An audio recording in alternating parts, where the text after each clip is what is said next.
안녕하세요. 교원 직원이 들려주는 전집 이야기 올스토리 클래스의 오매니저입니다. 오늘 올클에서 살펴볼 책은 교과서가 보이는 자연의 신비입니다. 와!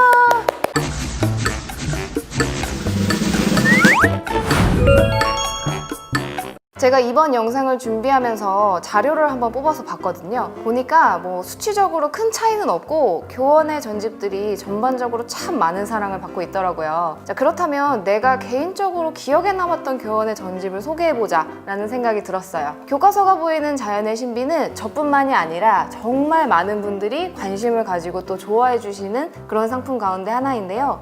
왜 그럴까? 그 이유를 전집을 같이 살펴보면서 이야기해보도록 하겠습니다. 과학 영역에 속하는 교과서가 보이는 자연의 신비는 본책 60권, 별책 10권으로 구성이 되어 있습니다. 본책 한 권에 기본 2종의 동식물을 다루고 있어서 별책까지 하면 대략 200여 종의 동식물에 대한 자료를 꽉 담고 있다고 볼 수 있고요. 이 동식물들은 초등 교육 과정에도 다 등장한다고 하니까 좀 눈여겨볼 필요가 있겠어요. 자, 본책 60권은요, 동물, 곤충, 식물에 관해서 이야기하는데요.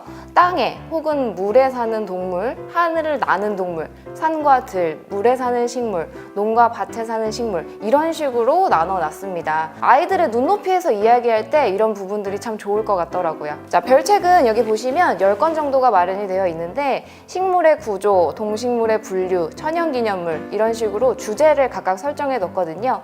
하나의 주제를 중심으로 중학교 학습 내용까지 심화해서 할 수 있다고 합니다. 구성과 영역 그리고 권목록까지 한번 쭉 살펴봤는데요. 그 중에서 제가 가장 읽고 싶은 책 한 권을 선정했습니다. 바로 소와 돼지. 제가 참 좋아합니다. 소와 돼지를. 자, 땅에 사는 동물이고요. 소와 돼지 책을 열면 짠! 네. 가장 먼저 소의 성장 과정이 나와요. 송아지에서 다 자란 소가 되어가는 과정들. 자, 교과서가 보이는 자연의 신비는 개정 교육 과정에서 강조하는 동식물의 한 사리를 다루고 있어서 모든 책이 시작되고 또 마무리될 때 성장 과정이 등장을 합니다. 자, 책을 넘기면 소가 밭을 갈고 있는 사진이 나와요. 나는 지금 사람을 도와 열심히 밭을 갈고 있어. 여기서 나가 등장을 하는데요. 주인공인 소가 자신의 이야기를 들려주는 구성으로 되어 있습니다. 저는 사실 소는 이렇고요 저렇고요 이렇게 줄줄줄 설명식으로 되어 있을 줄 알았는데 그게 아니었어요. 그 다음 장을 넘겨보면 나는 단단한 뿔이 있어 라고 하면서 자신의 특징들에 대해서 이야기를 합니다. 소의 부분들을 하나씩 뜯어보면서 살펴볼 수가 있고요. 그리고 소의 또 다른 특징, 무리를 지어서 살아 라고 또 두 번째 특징이 등장을 합니다. 그리고 맛있는 풀을 먹을 거야 라고 어떤 걸 먹고 이제 사는지에 대해서 알려주는데요. 아래쪽에 보시면 더 알아보자 라고 해서 팁박스가 등장을 하거든요.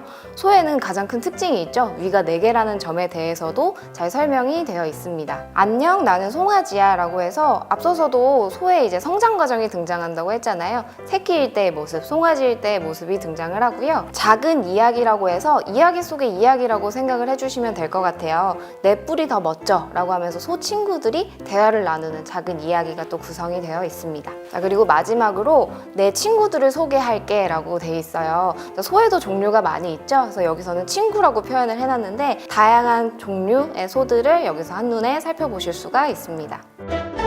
자, 소의 이야기가 다 끝나고 나면 돼지가 등장을 합니다. 꿀꿀 만나서 반가워 라고 하면서 이번에는 주인공인 돼지가 등장을 하게 돼요. 사람들이요, 돼지에 대해서 정말 많은 오해들을 가지고 있거든요. 그래서 이쪽 구성에서는 돼지에 대해서 아이들이 가지고 있는 오해들, 편견들을 풀어나가는 그런 식의 과정으로 구성이 되어 있어요. 돼지는요, 더러운 곳을 좋아하지는 않는데요. 그리고 또 많이 하는 오해들이 있죠. 많이 먹지는 않는다고 합니다. 그래서 이러한 특징들을 자세히 꾸려놨다라고 생각을 해주시면 됩니다. 소와 돼지의 이야기를 다 읽고 나면 이제 플러스라는 코너가 등장을 하는데요. 권말 활동이라고 생각을 해주시면 돼요. 자, 지식 플러스, 재미 플러스, 그리고 상상 플러스로 구성이 되어 있고요. 앞에서 살펴봤던 소와 돼지에 대한 다양한 이야기들을 조금 더 심화할 수 있는 코너라고 생각을 해주시면 됩니다. 자, 플러스 코너까지 보고 나면요, 이제 문제를 풀기도 하거든요. 그래서 문제를 한번 또 풀어보고, 네, 그리고 저는 이 부분이 되게 좋았어요. 주제만 그리기라고 해서 소와 돼지를 관찰하고 끝내는 게 아니라 마인드맵까지 해볼 수 있는 그런 코너로 구성이 되어 있습니다. 그리고 마지막에는 이렇게 돼지의 성장까지 확인하면서 이 책이 마무리되게 됩니다. 네, 일단 전체적으로 쭉 살펴보고 나니까 생생한 사진은 물론이고 전체적인 서술 기법이 동식물에 대한 이해도를 좀 높여주는 것 같아요. 사실 우리들이 정보를 얻을 수 있는 곳은 정말 많거든요. 근데 어떤 방법으로 받아들이냐가 관건인데 아이들 눈높이에서 이해하기 쉬울 것 같다라는 생각이 들었습니다. 자, 그리고 또 본책, 별책 할 것 없이 그냥 넘어갈 페이지가 하나도 없다는 생각이 들었어요. 교과서에 나오는 개념들이라고 또 하니까 정말 도움이 많이 될 것 같습니다. 자, 표지에 나오는 성장 과정부터 본문 뭐 내용 그리고 팁박스라든지 다양한 개념들까지 두고두고 여러 번 살펴볼 필요가 있겠죠. 자, 주제 중심으로 심화하는 별책들은 유아 시기부터 초등 시기까지 두고두고 계속해서 활용하기에 참 좋아 보였습니다. 자, 그리고 마지막으로 건말 활동이 정말 좋았는데요.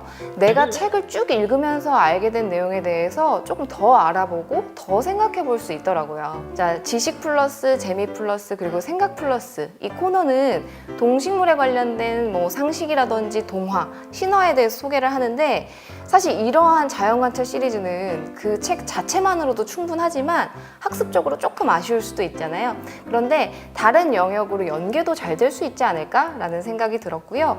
마지막에 마인드맵으로 정리도 한번 해보니까 더 좋다라는 생각이 들었습니다. 네, 이번 올클에서 교과서가 보이는 자연의 신비를 함께 살펴봤는데요. 한마디로 유아부터 초등학생까지 동식물의 세계를 만나고 또 확장해 나가기에 제격인 전집이라고 정리하고 싶습니다. 지금까지 동식물의 세계를 쏙 담은 책, 교과서까지 꽉 잡을 수 있는 교과서가 보이는 자연의 신비였습니다. 다음에 또 만나요. 안녕.